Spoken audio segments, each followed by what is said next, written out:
Hi, I'm Ariel, FRIESE with AKASHA Counseling, and welcome to the Counselor Chronicles. Today we have with us SHAUNA CAVALLI from Front Range Family Therapy in Longmont, Colorado. SHAUNA, thanks so much for being here. Thanks for having me. Really for having me. We're in your office. Well, glad you could make the journey. So today we're going to be talking about couples and when you find yourself arguing over those small little things over and over again, and how sometimes they can be about control and self-worth. So I'm going to have SHAUNA kind of introduce that concept, and we're going to talk about ways to build up self-worth. So thanks, Ariel. What I find is control shows up in a lot of different ways in relationships. It can be someone telling their spouse, something as simple as how to load the dishwasher, or in some relationships, it's about the money, the finances, or it's about what they do with the kids, and it's often labeled as control. So I frequently will hear, well, she's a control freak. He's always trying to control me and how I do this and that. And when you peel back the layers, what's behind that control, usually it's about the individual's lack of self-worth. And it's their way of saying, if I can manage, if I can stay in control of all of these things around me, then that will show that I'm a good person. And it means that I'm worthy and I have value. And I'm a good person in this marriage, in this relationship, in this partnership. Okay, yeah, and you were saying how, like, when we control and we, our partner responds or does what we say, it can feel like I'm being seen, I'm being heard. And that feeling very connected to I'm a worthy person. Yeah, it's saying, see me, hear me, look at what I have to offer. So, I know how to do this. I know how to make this come out right. And they base their value on the outcome of how clean their dishes are, or how picked up the house is, or how their children, are dressed, or, you hear the jokes about, oh, you can tell who dressed my child today. And, right. Oh, it must have been Daddy that got her dressed, because that reflects on the parent. Absolutely. So when you're working with a couple or you're working with an individual on self-worth, you said there are kind of 3 levels to building self-worth. So maybe you could tell us about the first one. Absolutely. So before we get into that, I do want to talk a little bit about what self-worth is. Yes. And the difference between self-worth and self-esteem. So we've heard this whole big, self-esteem movement in the last, I would say, 20 to 30 years. And self-esteem is great. It has its place. It helps us to feel good about what we've done, what we've accomplished. But self-esteem comes from the outside in. So it's outcome-based. And a lot of times in our lives, we don't have control over the outcomes. We only can control what we put in. So self-worth is built and created from the inside out. Self-worth says, you can take away all of these external things, all of these trappings and things like that, and I still have value as a person, simply because I exist. So that's where self-worth comes in. Great. So these 3 levels, kind of view it as a pyramid, because you have to have that bottom foundational level, and each one builds on itself. First one is self-awareness.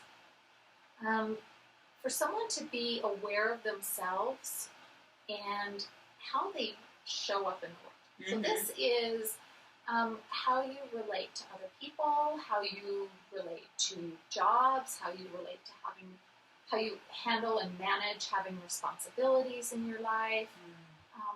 Just being aware. It's noticing. Right. Noticing how you do these things. It's noticing patterns. It's noticing cycles of behavior. It's noticing emotions.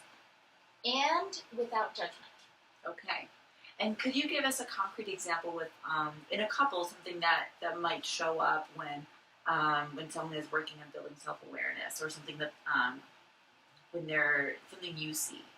Okay, so let's look at a couple that they fight all the time about how they're spending their time, because this is a young couple that comes to mind for me, where the husband is just frantically, he's working one job and trying to build a business at the same time and get that going. So he is stretched to the max. His wife is home with their 4 children and stretched to the max, trying to take care of all of their needs and get them everywhere, and homework.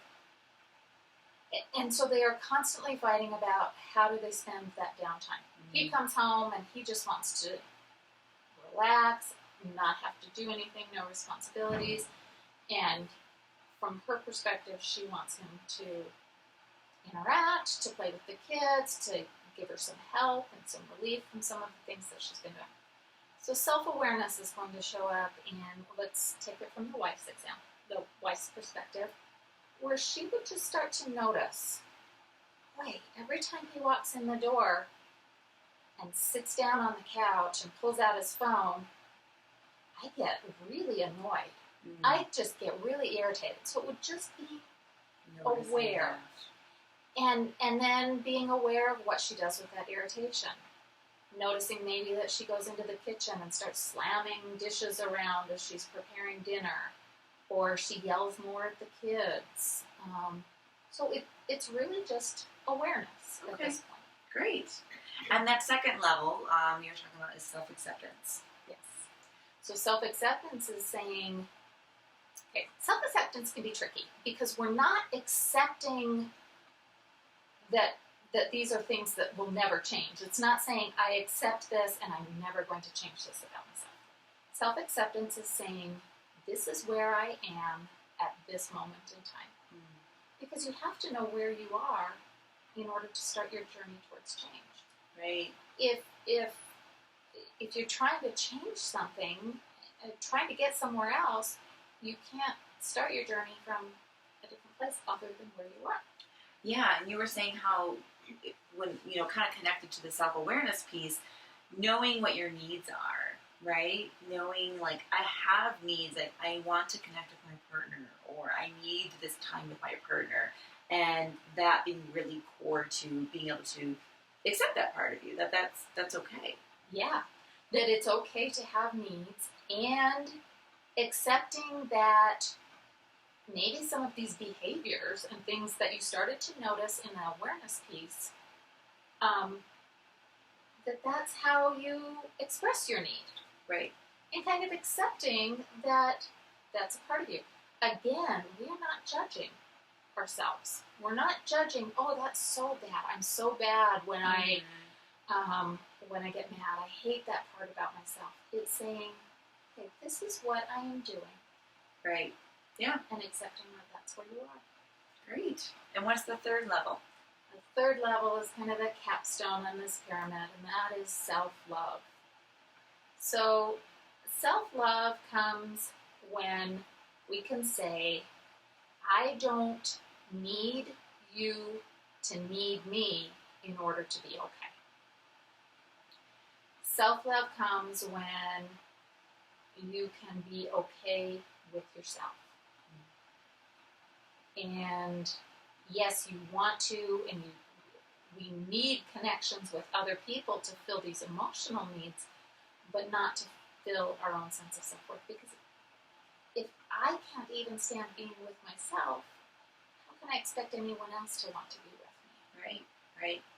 So learning to just sit, be with yourself, accepting all parts of you, good and bad, accepting that those are parts of you, and saying, I'm doing the best I can with what I have and with what I know.